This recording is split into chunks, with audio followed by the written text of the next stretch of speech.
afternoon. Mr. Bailey? Ms. Herbert? Mr. Brown? Here. Dr. Bustles? Mr. Brennan? Present. Mr. McDowell? Yes. Mayor Rickaman? Here. Thank you.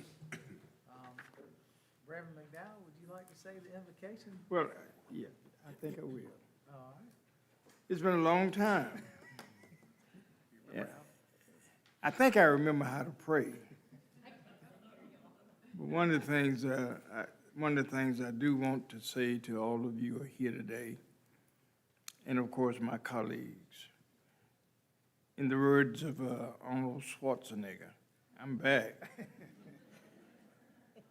I'm still in a wheelchair, but I'm getting stronger each and every day.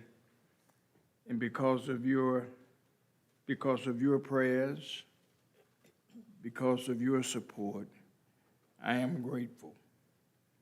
Grateful and thankful that this city and this council and my colleagues are able to say and encourage words to me as I've been out several months.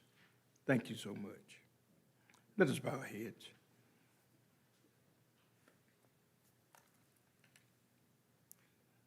Oh Lord, in the midst of all that we've done and shared today, in the midst of this city as it continues to grow and blossom, in the midst of all that has happened, we simply say thank you. We thank you for lives. We thank you for circumstances, because we know that in your providence, your grace and your mercy sustains each one of us. I want to thank my colleague, Peter Brown.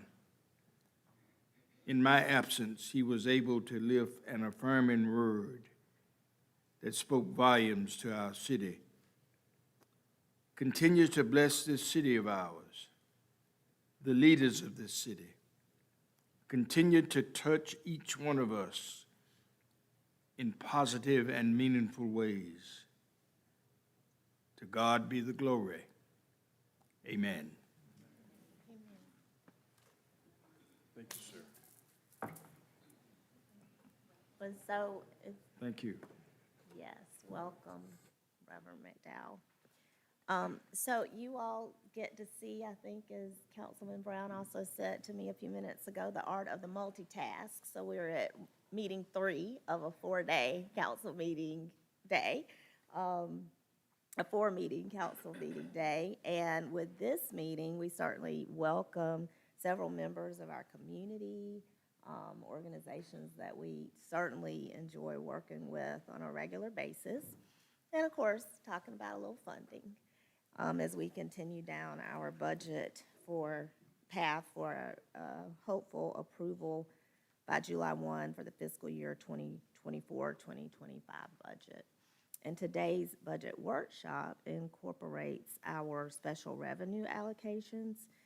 Ms. Missy Kaufman, our Budget Program Management and Grants Director, will lead us through that discussion, but also will welcome, as outlined on the agenda, our Hospitality Tax Advisory Committee Chair, Mr. Matthew Bridges, with recommendations from the committee.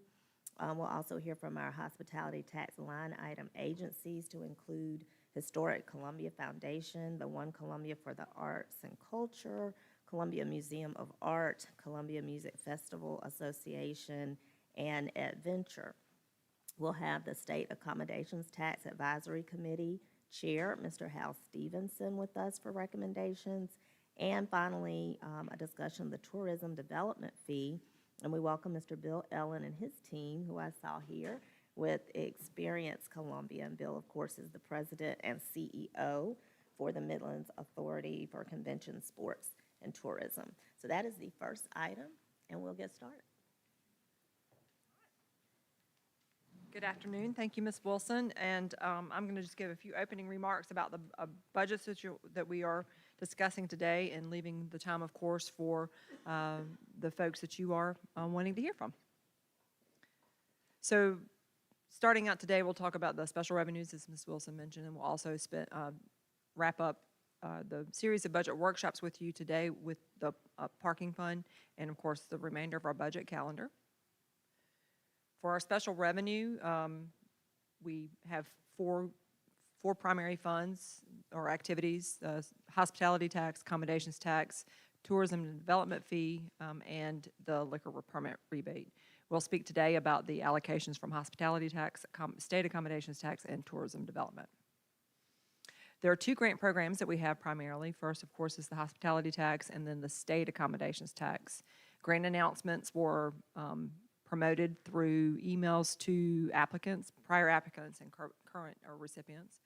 Social media, press releases, of course, and city website. A grant workshop was held on February 29th for mandatory for new participants and non-mandatory for returning or returning applicants. The grant period for the hospitality tax program was open from March the 1st to March 31st, and the state accommodations tax was open from April 1st to April 26th. The hospitality tax grant program, of course, it focuses on tourism and promoting tourism as the primary focus, advertising and promotions. And the committee met last week. We're very grateful for both the hospitality tax committee and the state accommodations tax committee for their time and service that they spend going through these applications and hearing from all of these wonderful organizations and the fabulous things that they do to make our community a fun place to be. The committee met last week. The hospitality tax committee met last week, May 13th through the 15th. There were 68 applications, and there were 50 returning applicants, of which 47 were recommended for funding, 18 that were new, and 10 that were recommended for funding. The committee was allocated $3.5 million, almost $3.6 million available for funding as allocated by City Council for this grant cycle, and the committee's recommendations fully recommended all funding. There's no holdback for a second round. The line item agencies, which present directly to City Council, will also be speaking today at City Council's request. They've been asked to speak to just one or two items from their applications and highlight very briefly, and here mostly to answer questions that you may have. There are 6 legacy organizations. Total requested is 3.4, and available funding for the line item agencies is 2.8, which is a 10% increase on the current year budget. State accommodations tax is much more prescriptive by state law in terms of how it is used and how it is allocated. 30% must be used for advertising and promotions, tourism, specifically with visitors bureaus in the community. And then, of course, 65% can be used for tourism-related activities. The Accommodations Tax Committee is also here today, Mr. Hal Stevenson. Those applications, that committee met last Thursday, May the 16th. They had 6 applicants. 2 are recommended for funding. You'll hear about those as well. Their available funding was $2.3 million, which was a slight reduction from the current year, in part because of the additional allocations we've made from accommodations tax. And last year's budget included funding from fund balance. When the committee was made that allocation, the fund balance was referenced in the budget. The current year budget for 23-24 does still include a $1 million surplus that we've also recommended City Council consider for additional allocation to the committee's recommendations that will be coming forward to you today. Finally, the tourism development fee, that budget is $4.7 million. It is that's the local accommodations tax or tourism development fee. Primarily has been allocated historically for use for the convention center, and the recommendation or the request budget from today will come into you as a $2.7 million request. And with that, that is my brief opening comments so we can hear from the different organizations. I think coming up first to you today is Mr. Matthew Bridges from the Hospitality Tax Committee Chair.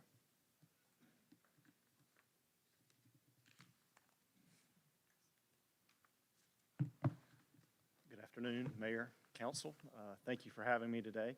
I'm honored to stand up here and answer any questions. The committee is comprised of restaurateurs and at-large committee members. There is a lot of buy-in for this. We're very passionate about Columbia and the events that bring in new tourism dollars to be spent in our restaurants. We had requests for almost $6.5 million. And as you heard, we only had, well, we were the pleasure of having 3.6, which is a good bit more than we've had in previous years. So we allocated that based on operating guidelines that we have adhered to through the years. Our focus this year was on sustainability. We have a lot of very established events that we feel could be self-sustaining. So the questions we asked them were, where are your outside funding other than tax dollars? Are you maximizing your sponsorship opportunities, things of that nature? We're not looking to punish larger events. We just feel that some of these dollars could be allocated to smaller events that may diversify the tourism that then comes into our city. With that, I'm happy to answer any questions that you may have about any of our suggestions.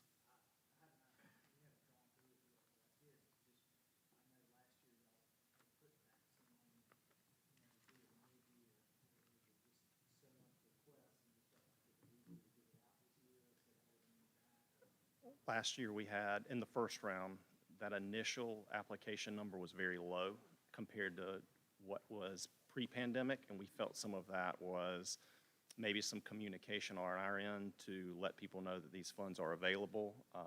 And also, these organizations were ravaged during that time through leadership changes. COVID canceled a lot of things and put them in financial situations where they weren't sure if they were going to be able to have their events. So we wanted to give that second opportunity and not just go with that first. We knew of a few organizations that did not have the opportunity to get their application in enough time. So we thank you for that second round. It was another 3 days of us meeting, which we were happy to do because we think that we allocated to very worthy organizations.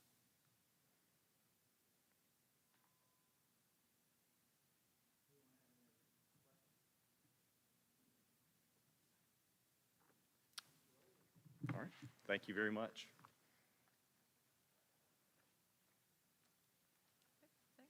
Next, we'll hear from the line item agencies, and I think first coming up is Historic Columbia. Historic Columbia is actually also speaking on behalf of Our Story 63 as well.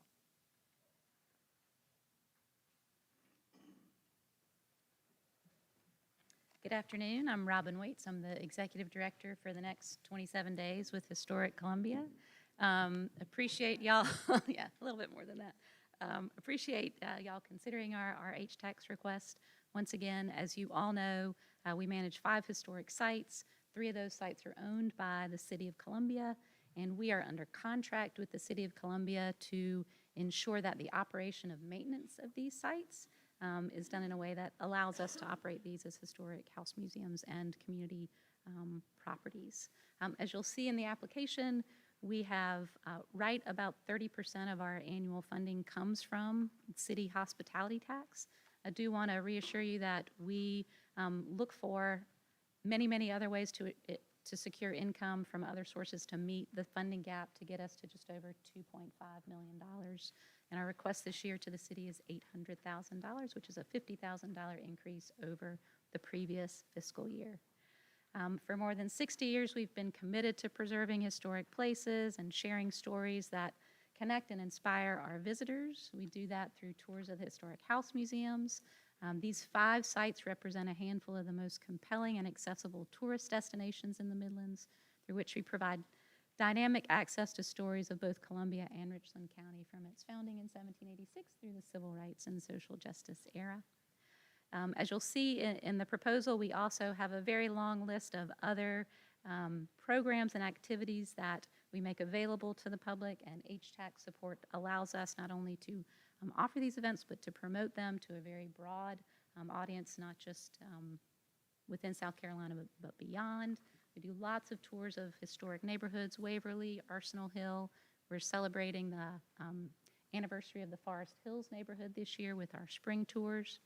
Your funding also supports annual programs like the Jubilee Festival of Black History and Culture, which last year we had over 8,000 people attend that event. We're continuing to grow those numbers and the sponsorship that's associated with that. Our historic tour of homes, and then again, as I mentioned, our spring tours will be in Forest Hills this year. Just a quick note also, the 14 acres of grounds that we manage have also become kind of a go-to venue for Columbia's most popular and well-attended events, like the Columbia Food and Wine Festival, which was a couple of weeks ago, the Rosé Festival, and this year we're excited to also host the Tasty Tomato Festival. And while we don't count those folks who attend that in our attendance numbers, we do like to note that the exposure from those events certainly benefits the organization long-term. Just want you also to know that we leverage our resources to engage in strategic partnerships with neighborhoods and colleges and universities, as well as leaders in the business and arts, culture, and government. And whether we're serving as historic advisors for renaming a city street or co-curators of a neighborhood history, co-sponsors of a new monument, cross-promoters of key community events, we're known as a very willing and eager partner in the community.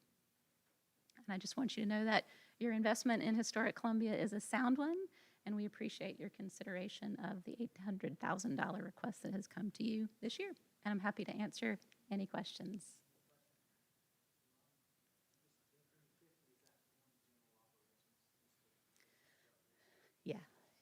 Yeah, exactly. And Missy did let me know that she wanted me to speak just quickly on Columbia SC 63. We serve as the fiscal agent for that organization. I know Dr. Donaldson is doing a lot of work, not just through the Civil Rights Center, but through the new exhibit space at the Columbia Museum of Art, and they're having hundreds and thousands of new visitors who come through that facility each year. So it's really exciting to see the work that Dr. Donaldson is able to do with the support of the city as well.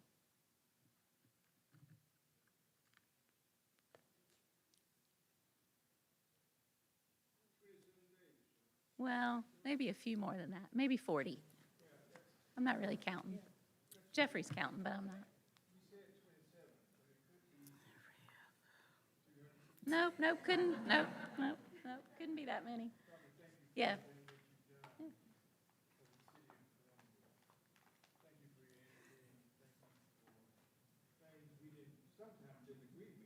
Right. Thank you. And I do have one question. absolutely. The current request is an increase, I think, over 10%. What would that allow you to do? Yeah, so there are a number of things. One is more tactical, so we are doing a new interpretation at the Robert Mills site this year. We got a grant from South Carolina Humanities, so there's a piece of that that would match some of the funding to do that effort. And it's the last site that we have to really consider the interpretation of the site and make sure that they are all inclusive and kind of up to date. The other is just making sure that we are able to kind of keep up with inflation costs. We've got a very strong, robust staff right now that we want to retain, and things to keep those folks in place are just costing more. Maintenance of the houses is costing more, so this gives us an opportunity to ensure that we can meet those kind of daily demands that we have as an organization. Thank you. Sure.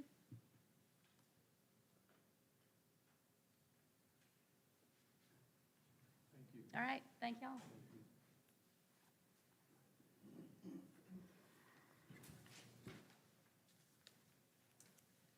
Next, we have One Columbia for Arts and Culture.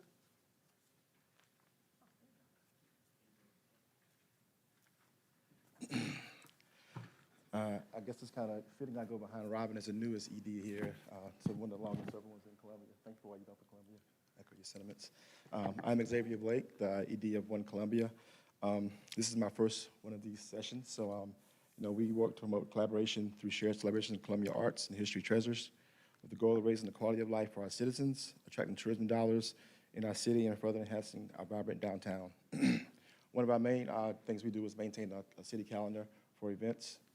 We also have a bi-monthly newsletter that goes out that helps promote and attract tourism to Columbia. You all just recently redesignated us the local arts agency for the city in October, which was a wonderful designation for us. And that's allowed us to kind of expand our opportunities in terms of grant funding. Our ask is $100,000. It was similar to last year's ask. And some of our initiatives also include public art, amplifying Columbia's arts and cultural community. The Poet Laureate is also housed under our umbrella. And one of the things we've been focusing on a lot lately is resources for artists and other local nonprofits. We believe that in order to attract tourism to our city, we must also have a good foundation of support here for our local artists. We've also just entered into a partnership with the city for a new space downtown. We're going to call it an emerging artist space. We're really excited about that. We think it can really transform that corner of Assembly and Taylor right across from Oliver Gospel Mission. In support of Columbia's strategic plan, One Columbia continues to work to foster creativity and expand knowledge of and enthusiasm for the history and arts by telling the story of companies, artists, and venues, and demonstrating the value of the cultural community to the economic interests of the city of Columbia. Again, new here, so I'll answer any questions that you may have.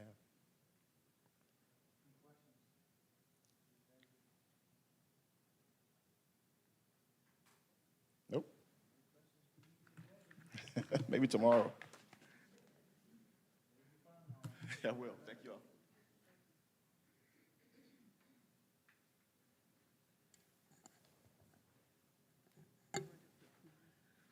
As the next presenter comes up, Mayor, we'll remind you all to make sure you're using your microphones by pressing the push button. When the green light comes on, you are activated. Next up, we have the Columbia Museum of Art. Hello, everyone.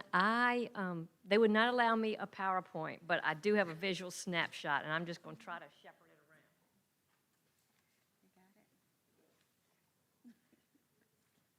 It's hard to talk about art without showing you art. I'm Della Watkins, and I'm the Executive Director of the Columbia Museum of Art, and thank you for your service and thoughtful review of our application and the opportunity to say a few words today.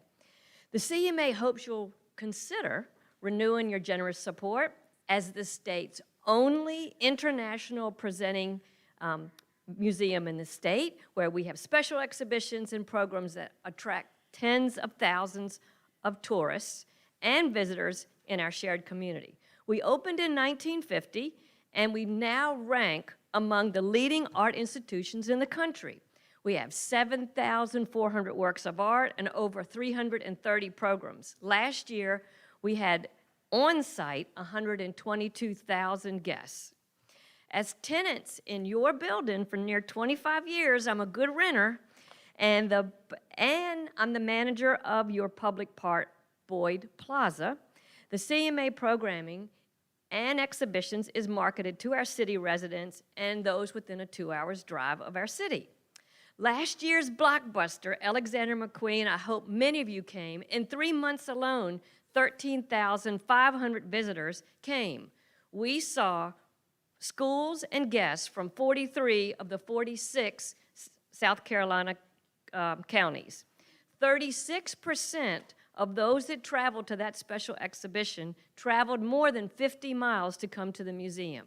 Now that's what we're talking about for tourism impact. We also celebrate local artists, many local artists, including Sergio Hudson. Now, if you're a stylish one, you'll know that Sergio Hudson is now dressing Michelle Obama, Beyonce, and Keke Palmer. And celebrities in our own hometown are really attracting people to our city. This fall, the CMA will exhibit French moderns, Monet to Matisse. We are borrowing 55 works of art, sculptures and paintings from the renowned Brooklyn Museum, and the blockbuster will be full of fan favorites, not to be missed. CMA is your cultural hub. We promise the citizens of this city and everyone who visits to be inspiring. We promise to be welcoming, community-centered, vibrant, and fun. We're a place where diverse voices are represented and learning is shared.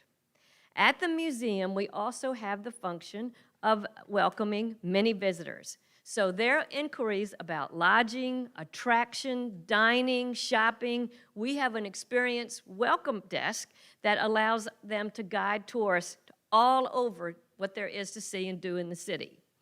The CMA's strategic marketing objective is to grow tourism, to maximize the impact of our partnerships, and be champions for the region.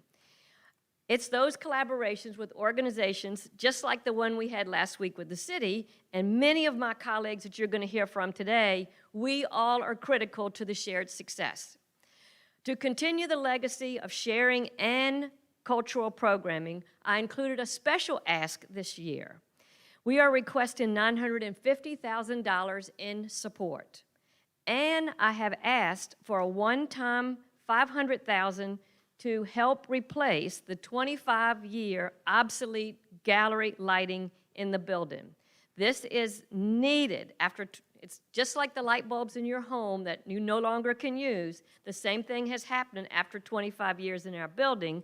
So we need to protect the art, the facility, and better serve our guests. So thank you again for your partnership.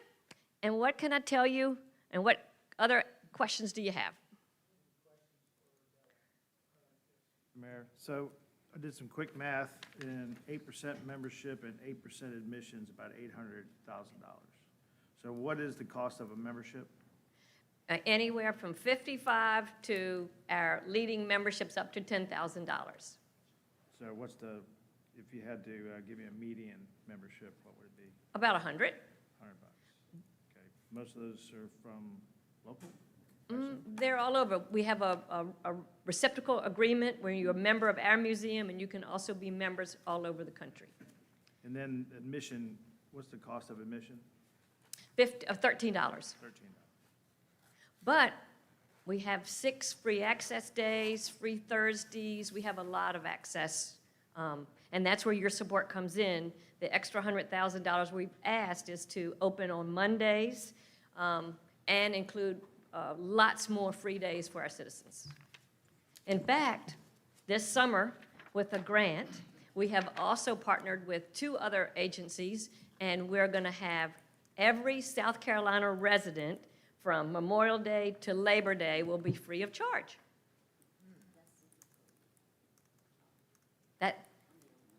No, it's very cool. That's very cool. And we're going to open 7 days a week. So, because what we're trying to do is to anybody that comes overnight, they can also come and play in our cities on Monday when many things are closed. Mr. Mayor, can you tell us about the educational component? How many school children, I always see buses and school children visiting. Has that grown over the years? It is growing. And of course, we had a setback during our pandemic time when that was reduced. Last year, we had nearly 7,000 children. And you're going to ask me which I've forgotten now, but we had all counties in the South Carolina except one. I forget, it was a tiny one south. I've forgotten. But so it's tours. We have preschool all the way to our most senior guests, and we even have stroller tours now. Is there room to grow that program? It is. All we need are more people, There you go. more money. More money. It's always more money.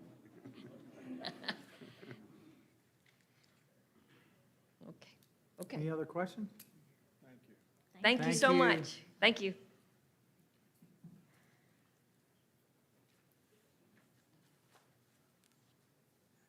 Next up, Adventure.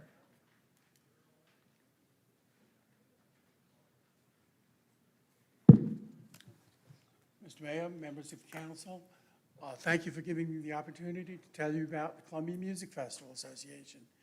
I'm John Whitehead. Oh, I'm sorry. CMFA has been around since 1897, as you all know, because we keep beating it into everybody's head. We are a unique community resource.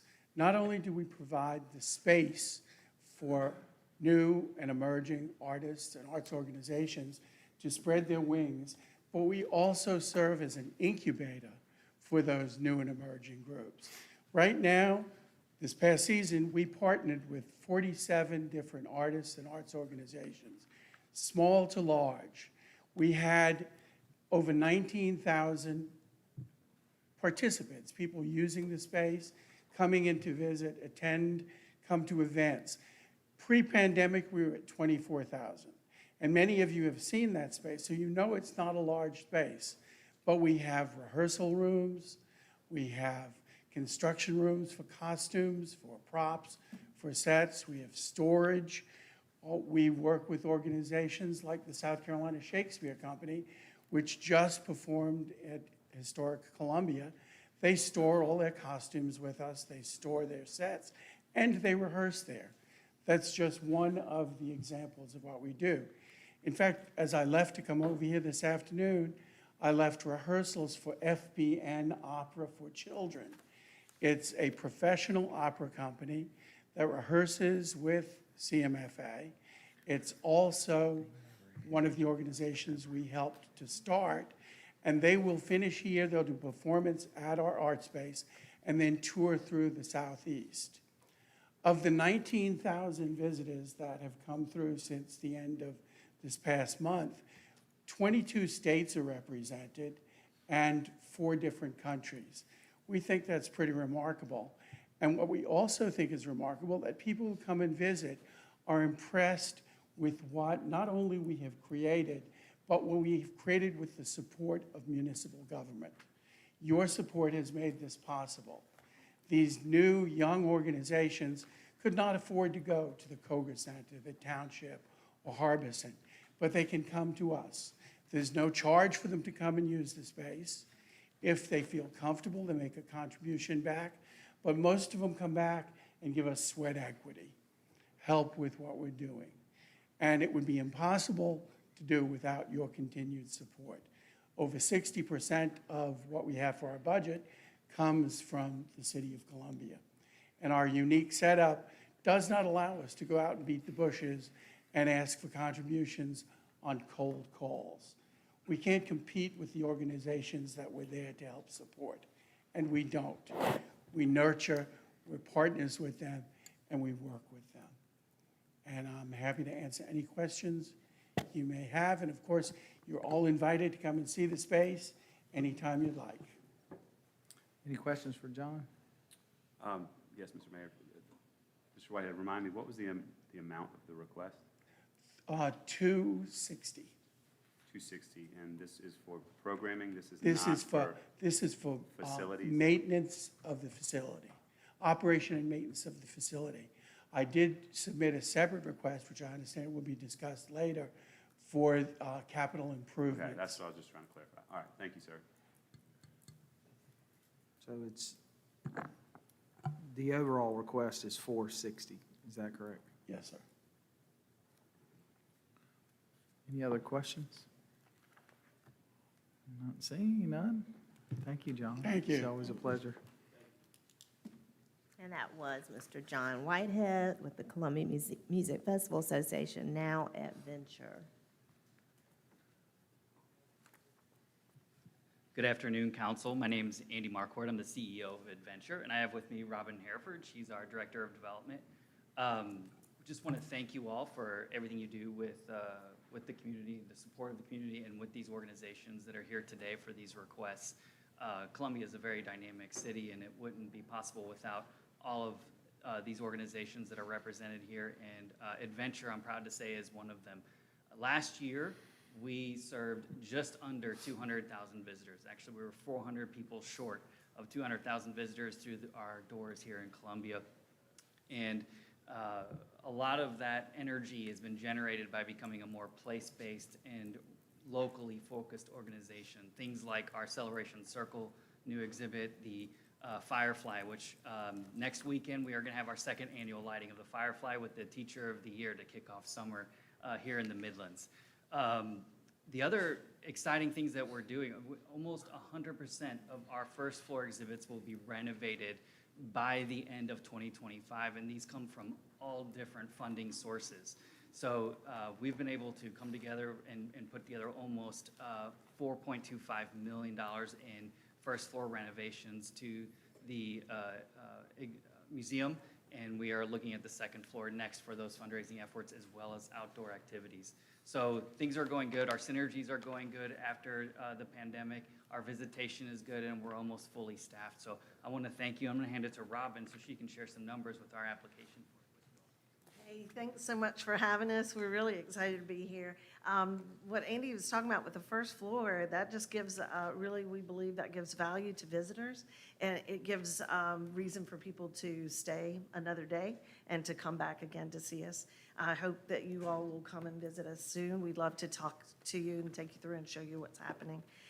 We did have 20% of our visitors last year were from 50 miles and beyond, but it was closer to 68 who were from outside the city of Columbia. And I know that's a measurement that you guys look at a lot. A lot of folks from South Carolina, we were getting close to 70, over 70% that were South Carolina residents. One of the things that's really interesting is we're a part of a study that looked at our economic impact over the last, 10 years, from 2013 to 2023. We gave them pretty conservative numbers, and a group from Clemson, the Regional Economic Analysis Laboratory, said that over that 10-year period, Adventure had an impact of $214,800,000. I think we're going to be well beyond that in the years to come. We have this wonderful new CEO, and he's got just a great vision for where we're going to go. As a staff, we're really pulling together and supporting the community and serving the community well. I'm excited to be a part of it, and I hope that you guys will come and visit us soon. Are there any questions? Any questions? Mr. Mayor, so 200,000 unique visitors, how does that compare to the past, and how do you think it compares to the future? Do you have the application in front of you? So if you look at the application, what I gave you was 3/4 numbers. Really, basically, before the pandemic, we were hoping, we had just gotten to around 200,000 visitors, and we had a goal for the year of the pandemic to be 220, and we were really just believing we were going to get there. But then the pandemic, right? And then the year after that, and the year after that, where things went way down. Right now, we are poised to do this 200,000, and really to go beyond that. I think we're a little conservative in our estimate by saying 200,000. We're considering for Columbia and Myrtle Beach, and you all know that Hartsville isn't a part of our family anymore with Adventure, that we had the Hartsville location open for over 5 years, and we just found that it was not as viable an option for us. Nobody's angry with us over there, at least they haven't told us that they are.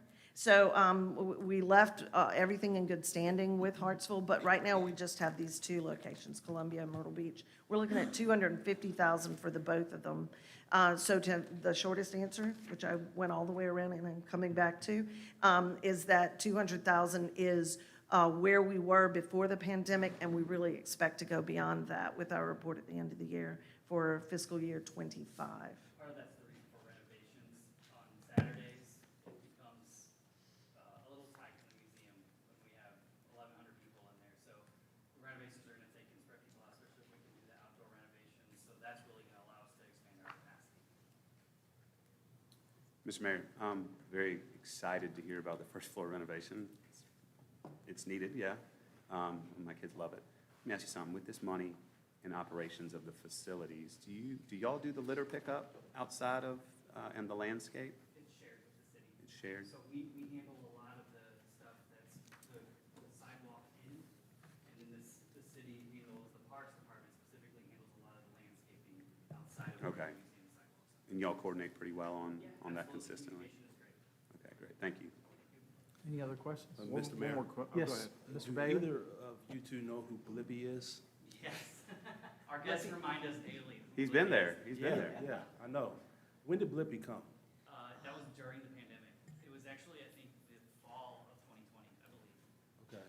'Cause I have some little cousins from other states who've seen Adventure because of Blippi.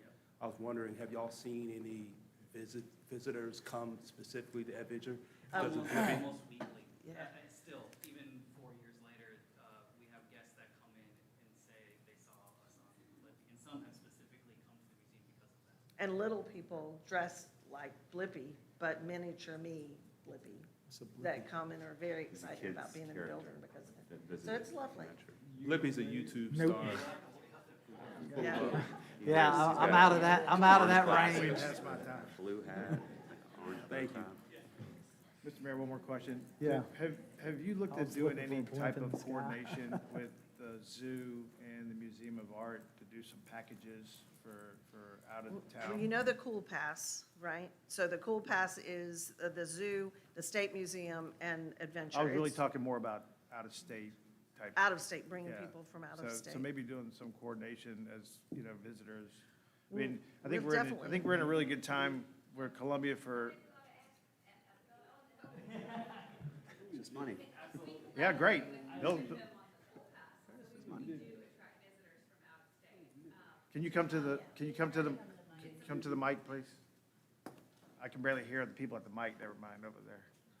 So I'm Kelly Barbary with Experience Columbia SC, and we work with all of these partners, and we have a number of different passes and trails that we promote that integrate all of these different partners, and we are doing marketing and promotions to try to bring visitors from out of state to attend these different attractions and events. And the Cool Pass is a multi-ticket attraction where a visitor would get admission to Adventure, the Riverbank Zoo, and the South Carolina State Museum. We also have a Culture Pass, which is the Columbia Museum of Art, Historic Columbia, and also the South Carolina State Museum. So working together with these attractions to promote visitors to come from beyond the Sounds borders. like we need the trifecta where we have all 6 of them I in was one gonna say, pass. what I'd really like. Get what them I- to spend the night so we can move our Well, overnight okay, visitors you're- from You're 100% right. That's what I'm saying. though, but- 5.5 to 7. Right, can we get some information for the 2023 about those types of people and maybe, and one of the reasons that I'm asking a lot of these questions is because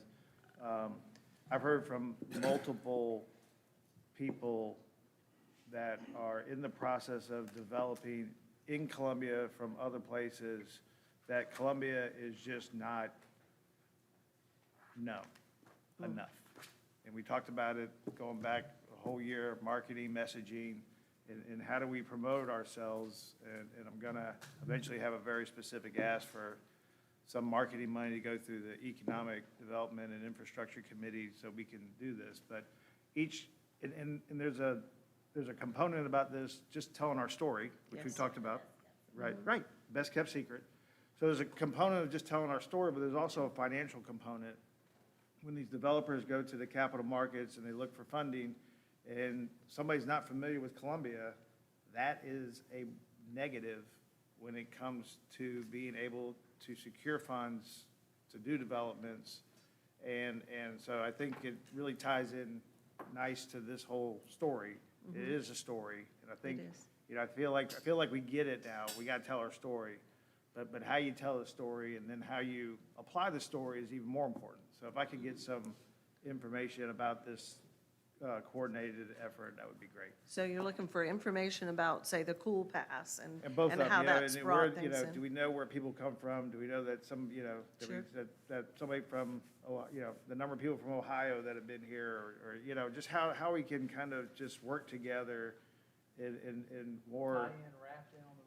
You're right, I'm just telling you, the story's here, we gotta figure it out.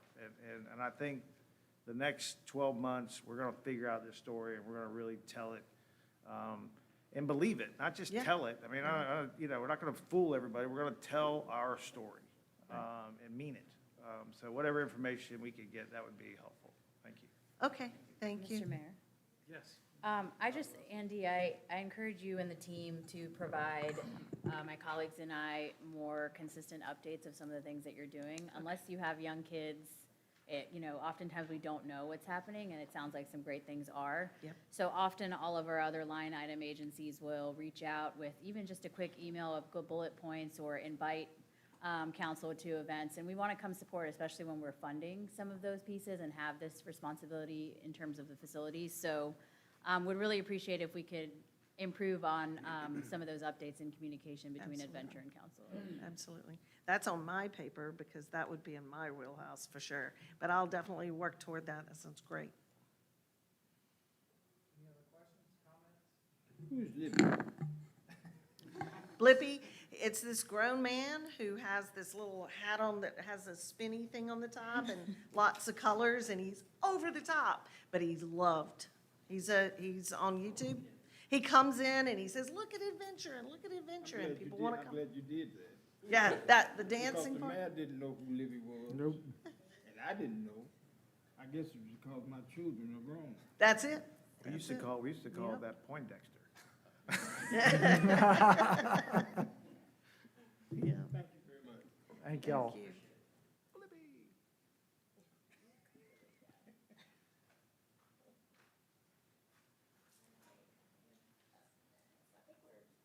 Transitioning to tax. So Mr. Hal Stevenson, the chair, State Accommodations Tax Advisory Committee.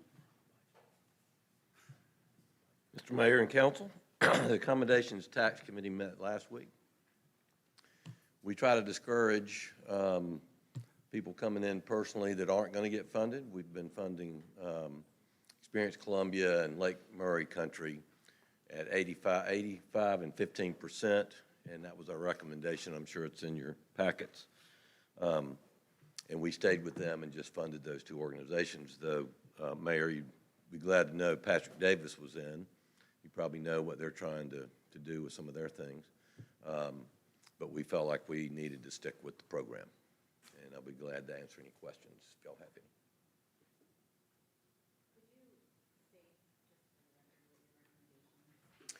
Yes, well, I can't give you the number. I don't have that in front of me, Oddity, but the Experience Columbia was funded at 85% of the total money we had to spend, and 15% was for Lake Murray Country. And I believe also, Missy, we talked about the additional money from last year that was holdover, and recommended that that be allocated to the same percentage.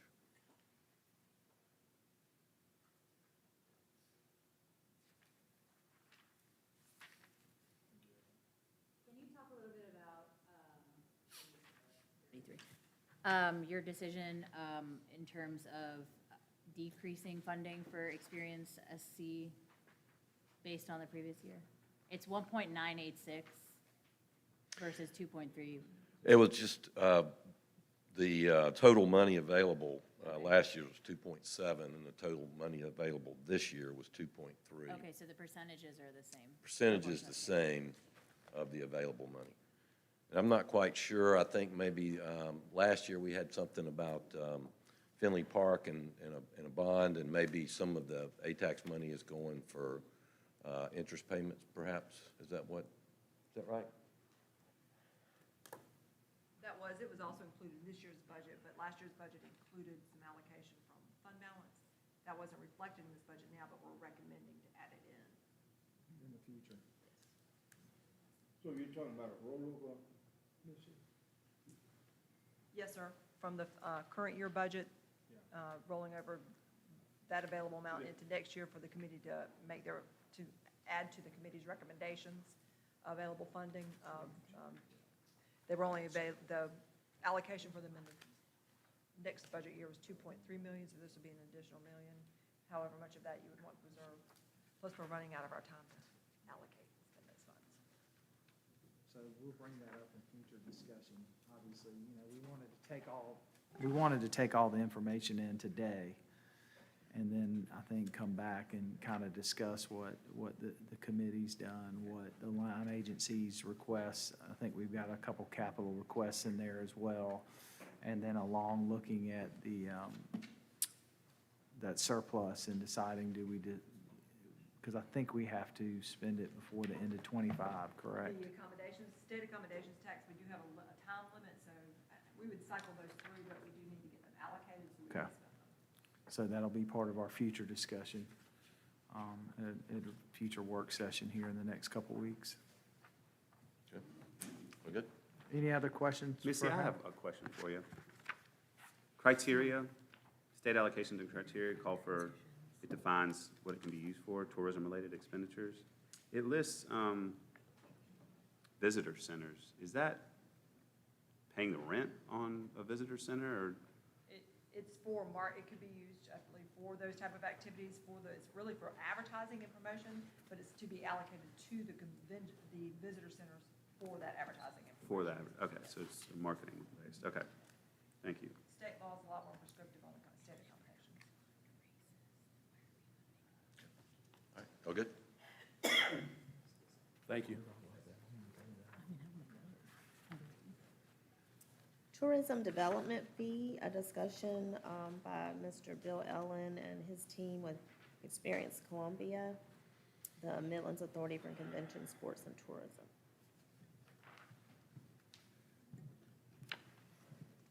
Thank you, Ms. Wilson. Mayor Rickman and members of council, thank you for the opportunity to come before you today.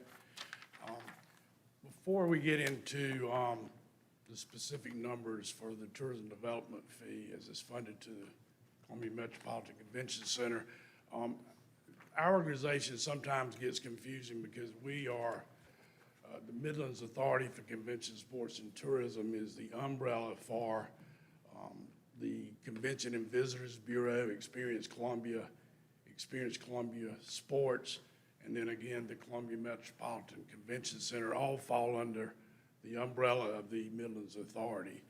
And if it's okay with the mayor and council, I've got about a 3-minute video that I'd like to present that kind of shows you what our organization does to help promote the area. Is that okay, Mayor? Yeah, absolutely.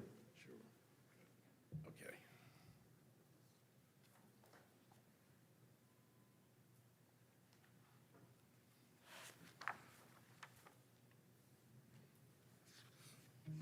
Some say that Columbia isn't a tourist destination, but the facts tell a different story. Did you know that in 2021, we had 15.1 million visitors from all over the world? We're already blowing past our pre-pandemic average and getting closer to breaking records held in 2019, one of our biggest years yet. Hello, March Madness. And numbers like this don't just happen. Behind all the inspiration to travel to our region is a team of people working to make our spot on the map stand out. Like our sales manager. Here she is building rapport with the meeting coordinator who is planning for a regional conference at our convention center. Or take our sports rep.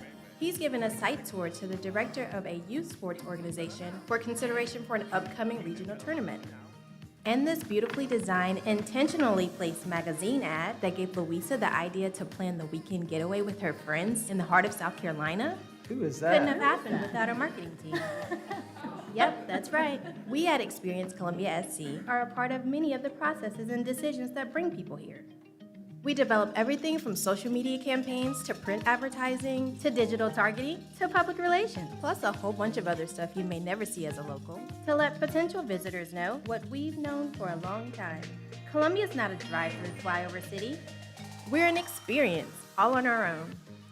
And being a tourist destination has a big impact on the local economy. How big, you may be asking? We're talking $2.4 billion and 21,000 jobs in just 1 year big. The more customers we bring in from out of town, the more profit for your business. Your hotel, restaurant, shop, brewery, farmer's market, even the airport, you get the idea. Here's where you come in. When you're proud of your hometown, it shows. And it's contagious in a really good way. Embrace your inner influencer and tell your friends and family what you love about the Columbia region. Explore and discover or rediscover the gems that make this place special. While Columbia's location is certainly a convenient selling point, it's not what makes us a tourist destination. It's our booming public arts scene, our world-class attractions, our citywide celebrations, our national park, our rich history, and it's our gritty spirit, mixed with Southern hospitality that makes you feel right at home. Oh, and don't worry, we haven't forgotten our beloved colleges and universities. We're working on bursting that college bubble. Our team makes sure that incoming freshmen know everything about our region, so they can maximize their time here. And once they graduate and land a job, want to make Columbia their new hometown. When you're a local, it can be hard to see the forest for the trees, or the rivers, lakes, shops, restaurants, breweries, art, sports, and pimento cheese. But the reality is, Columbia, South Carolina is a thriving destination, perfect for business and pleasure, meetings and events, adventurers, foodies, and even your artsy friends. Now, what was that about Columbia not being a tourist destination? Some say that Columbia... Thank you, Mayor Y'all and brought council. Flat Stanley back into popularity with that. Thank you so much. I do want to recognize real quick, I have my senior management team, Kelly Barbary, with our communications and marketing, Amanda Kuzak, who's our director of finance, Cheryl Swanson, who's our VP and general manager of the center, Dana Lilly, who is our VP of Experience Columbia, and I'm honored to have our chairwoman of our board here, Ms. Jana Medlin, is here, so thank you for being here. And if you see on the screen, that's our structure that breaks out all three of the entities under the umbrella of the Midlands Authority. So I know we're here today to address the tourism development fee for the convention center. I want to thank you. The convention center in September, will celebrate 20 years of success. It could not have happened without the funding and the support of this city and this council and mayor. Thank you for that. We're looking forward to celebrating in September. This current year, we'll have over 250,000 people that'll enter the doors of the convention center, which will be a record year. We were at 236,000 in 2019 before the pandemic. It dropped to a low of about 70,000 in 2020 during the pandemic, but now around 250,000 will set a record. And most of these people are spending money some way in our community. They're also visiting many of the attractions that spoke before me, and we're proud to always promote those entities to our visitors. I know they spoke of attendance numbers, and we feel like our marketing has helped driven some part of that attendance to those entities. And I thank Mr. Al Stevenson and the Accommodations Tax Committee for recommending funding to Experience Columbia so that we can continue to market. Councilman Brown is exactly right. We have a great story here locally. We have so many assets. And unfortunately, most of our funding only allows us to tell that story outside of 50 miles. So we don't get to tell it to our local citizens because of the way state law is for accommodations tax. But the more locals that we have to help tell the story, and it has to be the same story, it has to be consistent to resonate to people. But we're out there really hard telling our story to the meetings industry, conventions, sports events. And I think we're seeing major successes in that, and I thank you all for that. Getting back to the tourism development fee, we're requesting funding of $2.75 million, which is the same amount that was funded in this current year of the tourism development fee. With that, you will see we will also need to request a draw from our reserves that are set aside for some capital expenditures of about $760,000. $650,000 of that is for replacement of carpet. Carpet and installation is very expensive in that much square footage, and it's time to do it. We have to do it about every 10 years. And so 650 of that request will be for carpet. There's 75,000 in there for a heater exchange that runs our HVAC, which has seen its better days. And then there's another number in there of $65,000 for some electronic digital equipment that we need in some of the meeting rooms. So that, in addition to the tourism development fee, along with, we're anticipating approximately $750,000 from Richland County, which comes from their collections of tourism development fees, which represents 50% of their collections. We don't know exactly now what that number is because obviously they've got to collect it first, but we anticipate about $750,000 for that. And then we have some of our money in some of our accounts are drawing some interest, and we expect an investment income of about $15,000. And then our event revenue that's generated inside the building with rental space and food represents about $2,756,000. So that gets you to our total revenue budget of $7,061,500. You can see the expenditures there. More than happy to answer any questions that you may have, or at least attempt to answer those questions. But we thank you for your funding. Mr. Mayor? Yes. Bill, what's reasonable growth for the convention center over the next 3 to 5 years?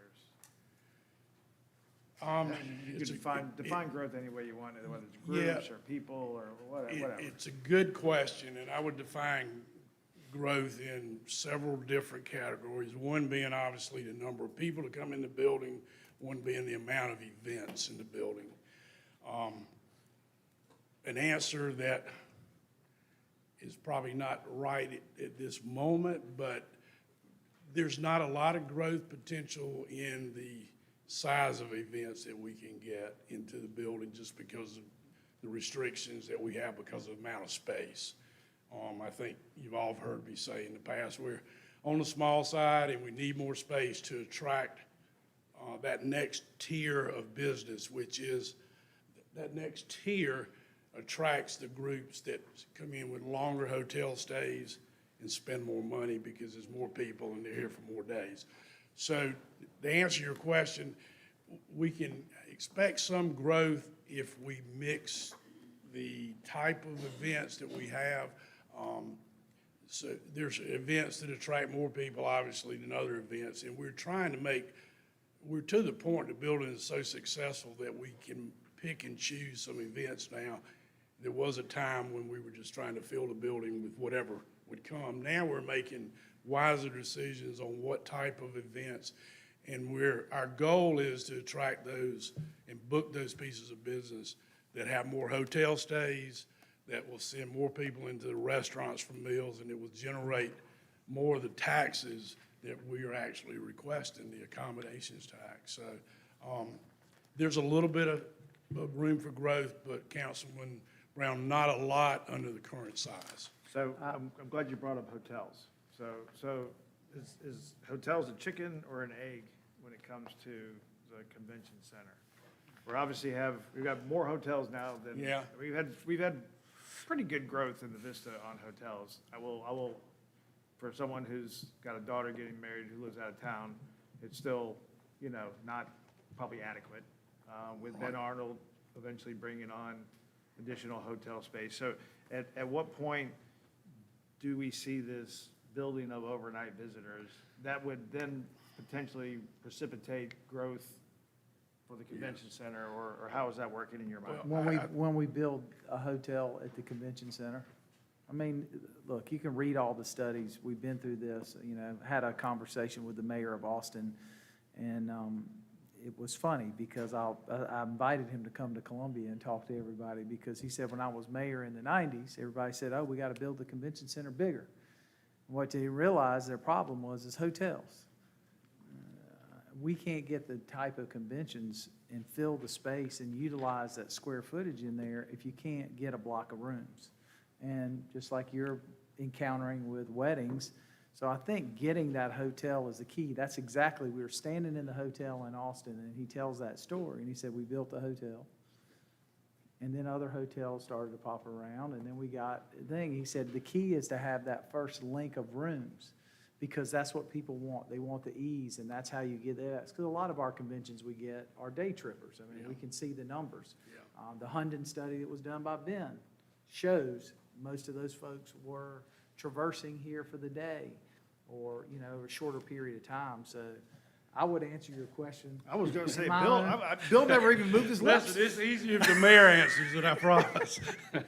to really, but I think, looking at that hotel on site gives us that edge, and then that helps us plan for the future, for that future growth. It doesn't take away from the parking that we need now, because we're gonna have to train people in the future that parking's not free. Right now, it's free. And then, ultimately, if you had a global picture, you get the bigger the convention center, the hotel, the expansion, and then we link that into the Colonial Center. Then you got something to attract what I think, a whole lot of folks. where I was going with this is I think what you should do is go ahead and put that story down and not let it develop, but get the story, that story put together, packaged up, so that we've got a pathway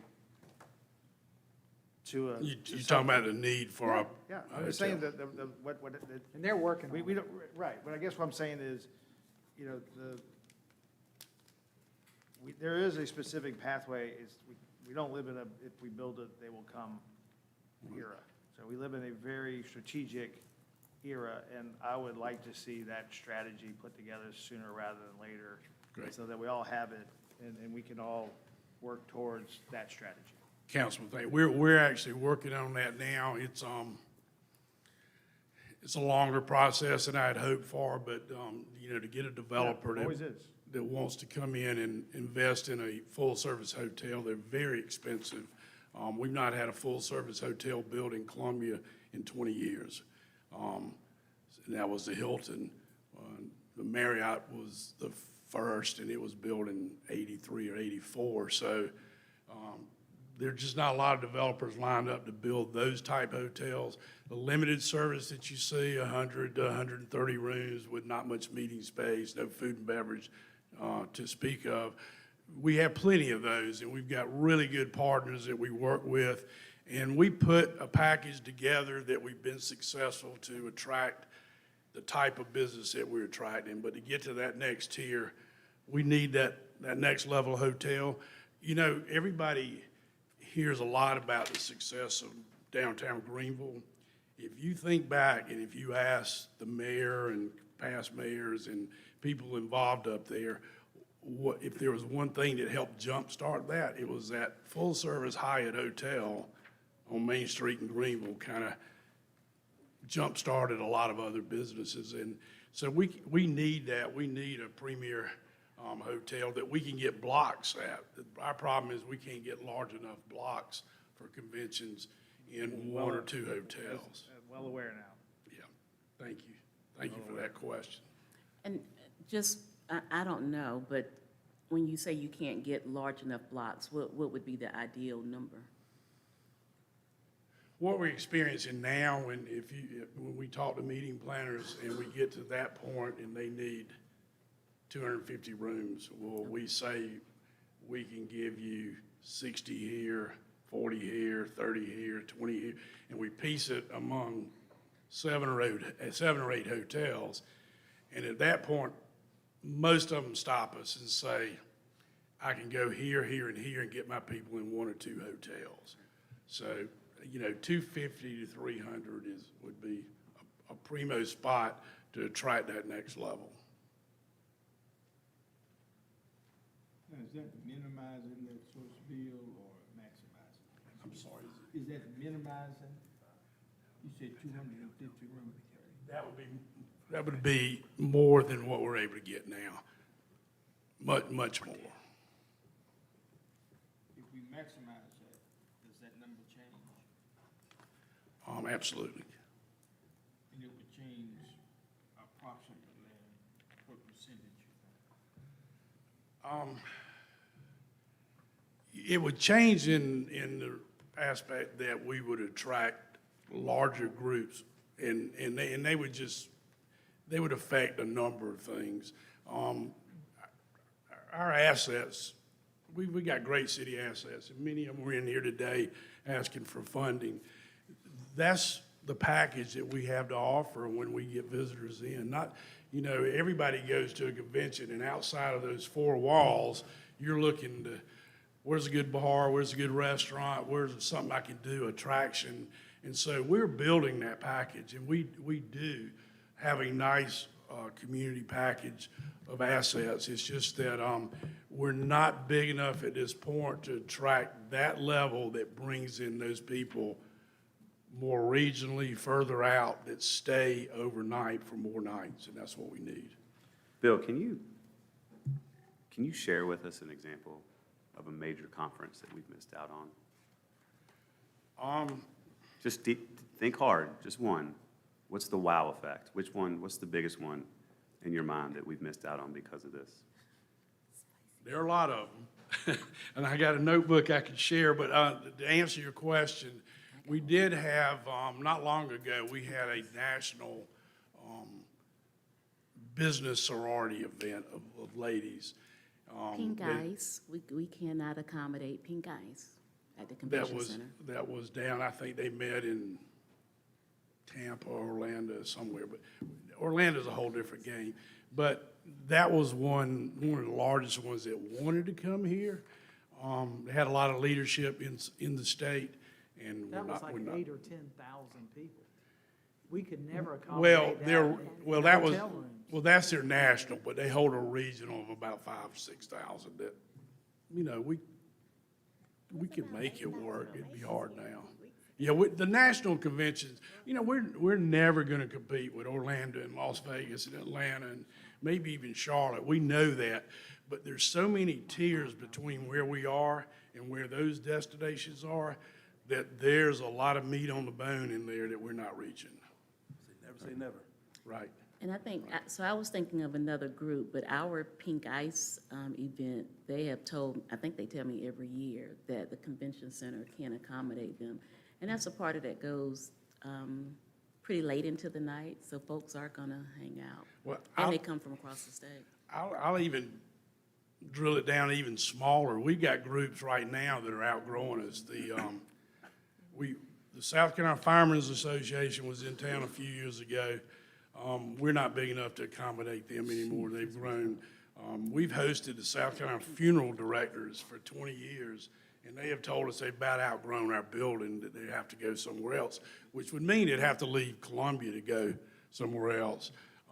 The Southern Gas Association is they spend a couple $100,000 in the building. They're about to the point where they're about to outgrow us. They rotate between Charlotte and Columbia, and if they continue to grow, it'll be Charlotte and I don't know where else, Raleigh. But, so those are much smaller, so I'm not even talking about the 6,000, 7,000 person convention. Build a hotel with 35,000 extra square feet of ballroom. Changes the ball. It discussion. changes the game, sure does. Any other questions, Mr. Allen? I did have one other question. You said that when you're trying to work with the partner hotels, you can't get all of them. Is there a rule of thumb of what percentage of their rooms that they'll give you? Or does it just vary? Well, you know, not talking specifically hotels, but I'm gonna talk brands. Somebody like a Hilton or a Marriott has such a good customer loyal base of customers that want to stay when they business travel. And those are the guys that are paying their top rate, what we refer to as rack rate. All groups need some type of discount to attract them. They don't, if the high rate is $250 in a hotel, you're not gonna try to convince them at the highest rate. They might want $220. And so those hotels don't offer those, if they're filling up with their business travel, they don't offer it for us to put conventions. So we run into that, they'll give us a small portion of their overall inventory, and it's not enough to meet our needs. So we need, as the mayor mentioned, a hotel, one of the most important things of a new hotel would be a room block agreement that is an agreement that we have access to a certain amount of rooms during a certain period of time.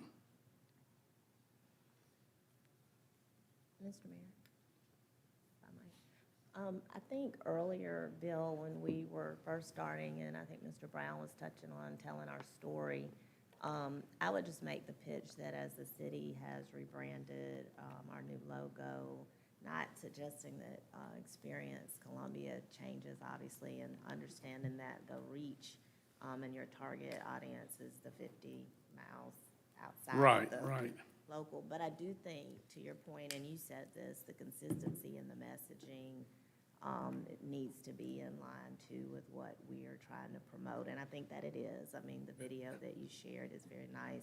However, I think it has turned out that way organically, that through the process we've gone through, the themes are very similar to the themes that you all express. We're a college town, we're a capital city, the rivers, et cetera.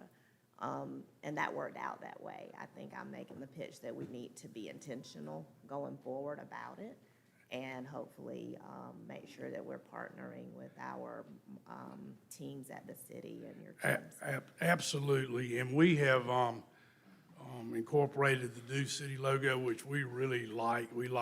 I'm assuming the three colors represent the three rivers, and it just sends a nice message, and we love the new logo. We've got it on our website now, and there, as Ms. Wilson pointed out, there are many opportunities when we can tell somewhat the same story and have same goals. We may have different audiences. You may have an audience from the economic development world, and we may have it from a convention world. But there are times when we can mesh the two together. Obviously, we have to keep our identity within the meetings industry. But yeah, we definitely want to work as close as we can. Bill, I just have one last question. I'm just keeping my notes. The county gives you possibly 50% of their, so it's at 750, and that's the only allotment that they provide. Correct, and that's what, Are they giving anything to the sports council or anything? they are from their hospitality funds, yeah, Okay. but not from the tourism development. All their tourism development that we're getting goes to the convention center. Okay.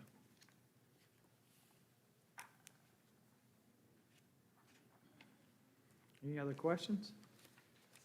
All right, thank you, sir. Okay, thank you. Thank you. Thank you, Bill. Item 2 for discussion today, Mr. Mayor and Council, is the fiscal year 2024-2025 proposed parking fund budget. Ms. Missy Kaufman, Budget Program Management and Grants Director, is here to lead that discussion with probably some input from me and Elle and Jeff and Henry, and as needed. And I just want to take a moment to acknowledge our committee members that were here too. All right, Missy, Yes, exactly. We and definitely thank need you to all do for your that. service and being here today. We have a few committee members that are here today, some new ones and returning. So thank y'all very much for your service and all of your work with the city, and appreciate it very much. Thank you. Absolutely. We're going to take a break. And I don't know if you all said it, there's no decisions.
Clerk, do you need to call the roll again, or you count that as a break?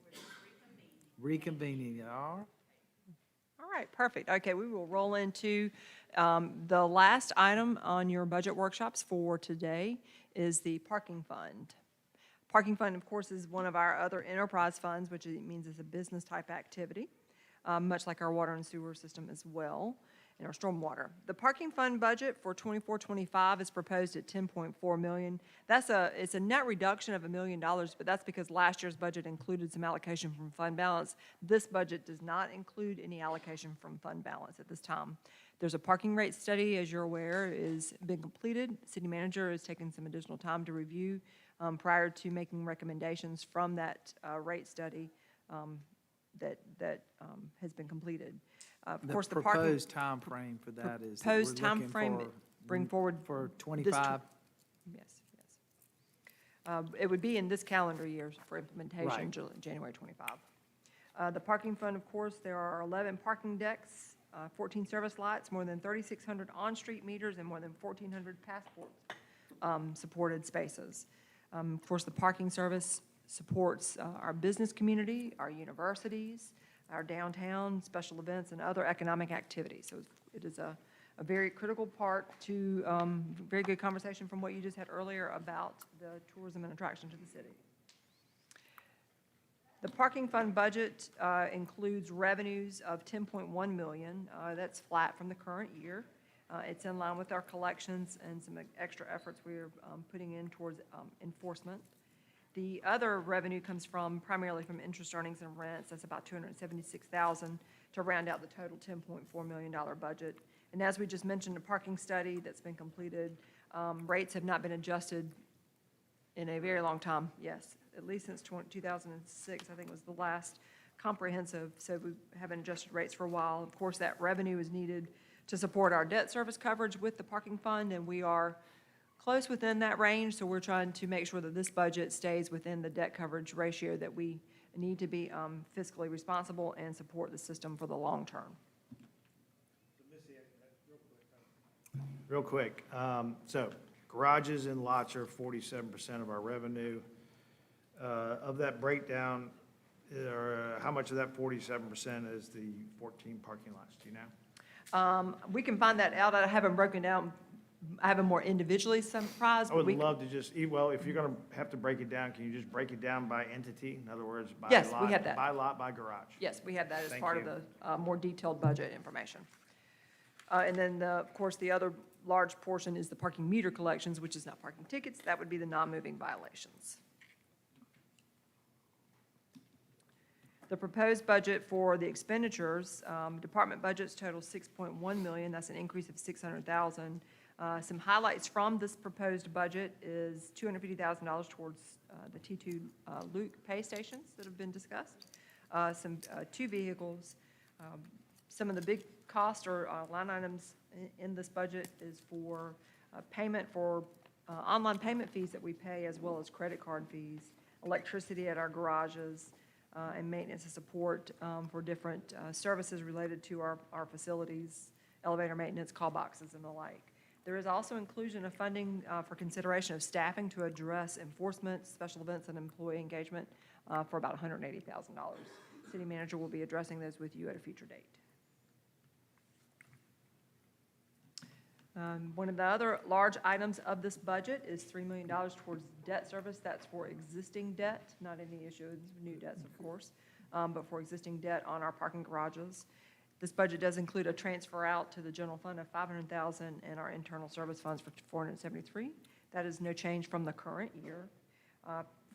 The capital improvement program, there's not funding in this budget. As we mentioned, we did not include fund balance in this budget at this time. It was included last year that funded our capital improvement program. So the capital improvement program would be considered as we bring back for you the rate discussions. And there is about a $10 million 5-year CIP that staff does have ready for presentation when that time comes. So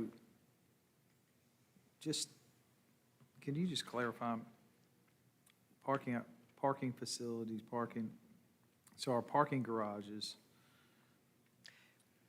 Parking operations lots. includes the staffing that provides the enforcement, that provides the special events, that's the staffing and operational side. And Parking facilities, facilities. just maintenance. Parking right? facilities is the maintenance staff, but then also to the maintenance of the upkeep of the facilities. That's correct. And that includes our parking lots. and Our all of parking that lots, stuff. our parking facilities, yes. Electricity, And you don't other have anything janitorial. budgeted for capital improvements this year? not at this point. That would be brought to you when we bring back the rate study. Right, okay. That funding would definitely be used to fund those capital improvement investments. Okay. Any other questions about parking? Council? Mr. Yes, Bailey? Mr. Mayor, I'm not sure if this is the appropriate setting for it, but reloads with Passport, the Passport app, is that possible to be added? So if I'm parking outside somewhere That's a and I operational run question. out, is there any way that that option can be added so people can reload their parking from their phones? Absolutely. It all depends on what zone you're parked in. So the purpose along Main Street is to turn over the parking, so there's a 30-minute lockout window. So we don't want you refeeding and parking along Main Street throughout the day so that we can turn over those spaces. But you can certainly extend time in your Passport app. Absolutely.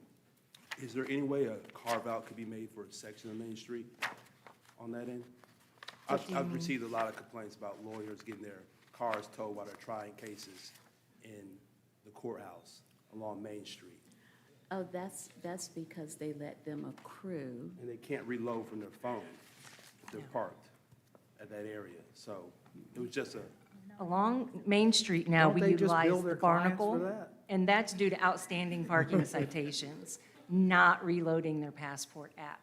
So you would need to have a minimum of $100 of outstanding citations over 30 days, and then you would be subject to a Barnacle, unrelated to Passport. But I Pretty think you're saying, I'm sorry, Councilman, that to be proactive, I guess, preventative of them getting to the point where that's happening. You're saying that because they're in court and they're then locked out of being able to reload while they're in court, which then creates them getting the tickets, which then creates the fines and the barnacle ultimately. So I think what he's asking, That's am I right? correct. That's correct. But I was told information that they were told. They did not tell me if they had, tickets that weren't paid, which could be another story. But I do think that if there was an option where you have a lot of citizens going and they're forced to stay in there, that it would be good to have an option to reload. So take a look at that. I think that, just to clarify, because one of the things, I think if you're at a 2-hour spot that's maxed out, you can't reload. You cannot. It will lock you out for Lock you 30 out. minutes. So that's, I think, the That's issue that intentional. you're talking about is people being in the court longer. That is what he's saying. And But they she's attempt saying to it can be reload. done, it's just that on Main Street, on those blocks. Yeah, it's not. you're locked out on the Right. 2-hour. So he's asking Yeah. if around a courthouse, should Could we you do have it something that way? different? Yeah. Yeah, courthouse, city hall, where people may be handling business that could take longer than 2 hours, or citizens may be there and not allowed to leave. We for can a take a period look at longer. that. For example, we have many individuals that park over in the Taylor facility and utilize Passport, and that you don't have the 2-hour limit. So you can park longer over in the Taylor facility. But we'll be happy to take a look at that. Thank you. I do know some lawyers who used to have that issue, and they just had to make sure that they paid all of the accrued fines for the day that they were there. Yeah, they had to pay it within 30 days. That's what I've heard, so that they don't continue to grow, is my understanding. You could also have your driver just take people around.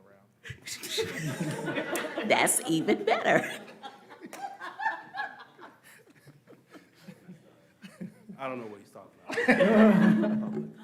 about. Okay, on that note, we will conclude. Thank y'all very much. We've had some very good conversations with regards to the budget. This will be our final budget workshop. The budget public hearing has been scheduled. It's June the 4th here, 4 o'clock, during your 4 o'clock schedule, other than, it sounds like we do need to bring back another time for allocation discussions.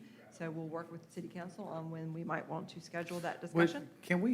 would it be fair, would everybody be fine if we do it the second meeting in June? Yes. Yeah, That- that's fine. Second meeting in June? Yeah, that would give us plenty of time to have discussions and and maybe even a work session in between where we could sit around the table and talk about all the funding sources. And as I know there's some projects that we're all watching, and so I think we want to make sure those things are heard and brought forth. So a work session on the 18th? June 18th? I will say, Mr. Mayor, I do want to dig into some of these hospitality district requests that weren't fully funded, but I don't want the clean and safe to take a hit for that. So, you know, 5 Points, for example, I think the Vista, I just want to make sure that the clean and safe component that they requested, was that Is that a low hit? lower, they were allocated lower than requested, since we do rely on them as partners to keep the beautification and litter. So something that I'd like to look at. I think that'll be appropriate conversation for our work session. All right. If no other questions, then that concludes all of our budget workshops, and we will see you all on June the 4th. Thank you very much. Mr. Mayor, I make a motion that we enter into executive session for receipt of legal advice relating to a pending, threatened, or potential claim pursuant to SC Code 30-470A2, Deborah Mungo versus City of Columbia, and discussion of an employment and employee pursuant to Code SC Code 30-470A1, City Manager and City Attorney evaluations, municipal court. We'll take the court first as part of that. There's a motion, is there a second? Motion and a second. Any further discussion? Hearing none, seeing none. Madam Clerk, could you read the roll? Mr. Bailey? Aye. Mr. Brown? Ms. Herbert? Dr. Bustles? Aye. Mr. Brennan? Yes. Mr. McDowell? Mayor Rickaman? Aye. Thank you. Thank you.